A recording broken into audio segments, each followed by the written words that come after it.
trodde du? I'm feeling that tonight's gonna be a good night. That tonight's gonna be a good night. That tonight's gonna be a good night. Hej allesammans och hjärtligt välkommen till Shabils show. Det är jag som är Shabil och det gläder mig att många av er närvarar här idag. Jag ser fram emot den stora dagen som äntligen är här. Och känslan, det är en underbar dag. Tänk er, ni står på en stor scen. Ta emot folkets jubel och dominera fullständigt. Visst, en härlig dröm som vi alla har. En dröm som vi har haft ända sedan vi var små. Nu har vi äntligen chansen att förverkliga drömmen. För att alla här inne kan faktiskt bli en stjärna, här och nu. Vi retoriker är inte proffs på att sjunga, men vi är expert på att tala. Jag tror att varje person har unika gåvan inom sig. Att göra fantastiskt framträdande som ingen annan kan. Precis som en artist sjunger i takt med musiken så anpassar en talare sitt kroppsspråk och sin röst i takt med orden. Och jag hoppas att ni kan få en inspiration om hur man håller lyckat tal. För nu börjar showen på riktigt. Och idag ska vi belysa följande delar. Bli mindre nervös. Sen om ansiktet, kroppsspråket, rösten. Slutligen om klädseln.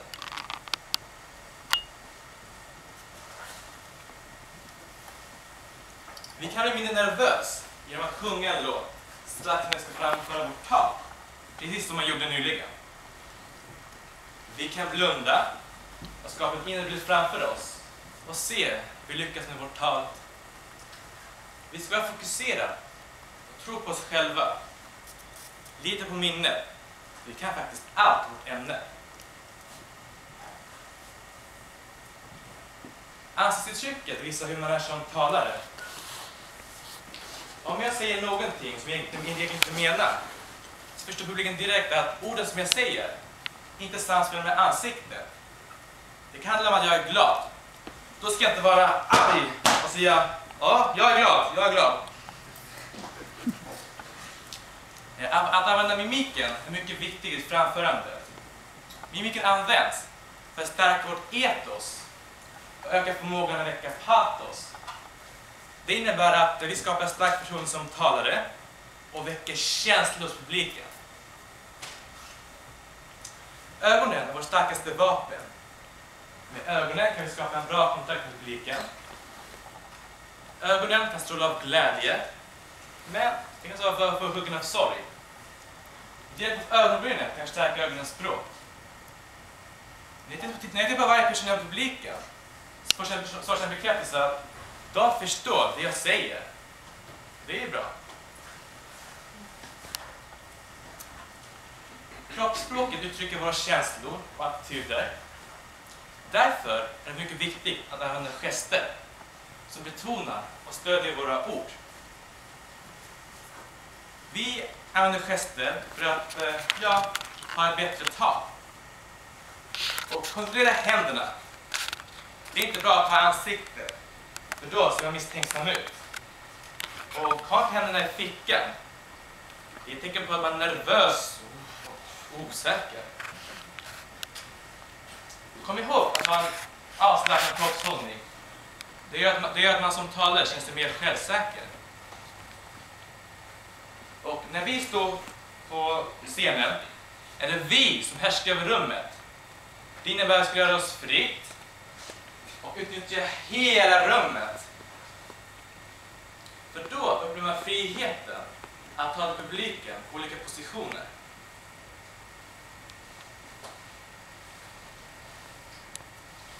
Och rösten är talarens viktigaste instrument.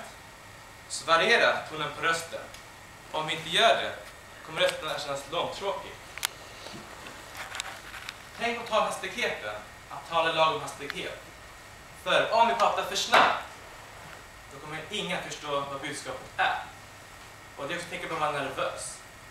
Däremot, om man pratar för långsamt och publiken att bli uttråkad. När vi talar, då vi använder oss av pauser. För att då hinner både talaren och publiken förstå det som sägs.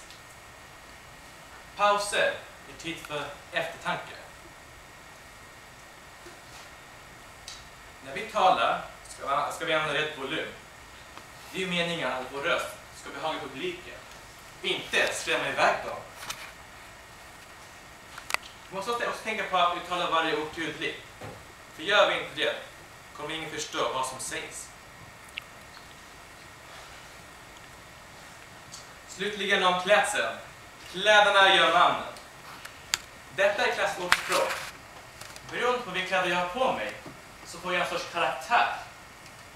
Och man ska välja kläder som passar bäst för talet. Men framförallt kläder som man trivs med. Det första du brukar lägga märke till är vad talaren på sig för kläder. Så kläderna förstärker vårt självförtroende och får oss att känna som en stjärna. Och vi går bakåt. Så, sammanfattningsvis vill jag säga, vi kan bli mindre nervös genom att sjunga en låt strax innan talet. Vi ska fokusera och skapa en inre bild framför oss hur vi lyckas med vårt tal. Om ansiktet, tänk på att använda ansiktsuttrycket, mimiken och ha bra ögonkontakt. Vad gäller kroppsspråket, använd gester, kontrollera händerna, var avslappnad och utnyttja hela rummet.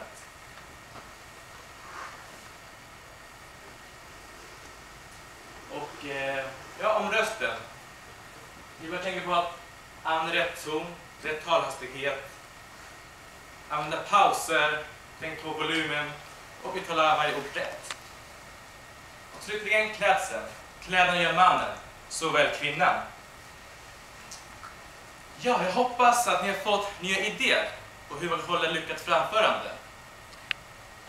När ni håller ett tal, var inte nervösa, utan ha roligt samtidigt. Det är inte varje dag man får chansen att tala inför en fantastiskt stor publik. Wow! Jag tror att varje person har rygggåvan inom sig. Att vi har fantastiskt framträdande som ingen annan kan. Så oavsett vad du talar om, kommer ditt framträdande vara unikt. Ingen kommer prestera lika bra som du. Vi alla här inne faktiskt morgondagens nya stjärnor. Så var stolt över er själva. Ja, det var allt. Tack för mig.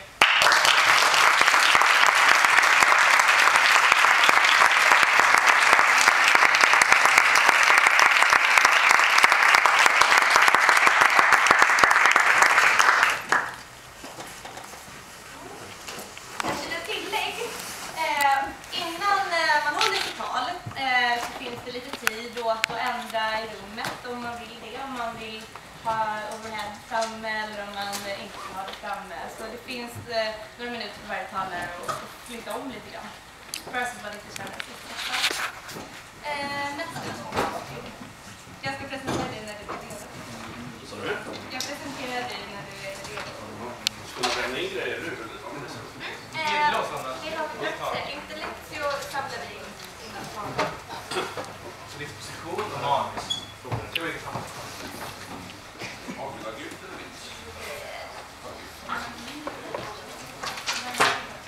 Då stänger jag av det här.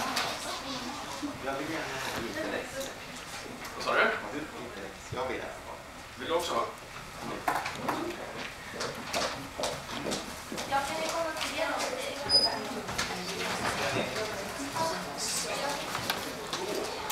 Jag ska börja 20 över 12. Då ska jag börja tidigare. Om du är redo. Det hjälper att stänga dörren. Jag kan förbereda dig lite först och dra av kabeln.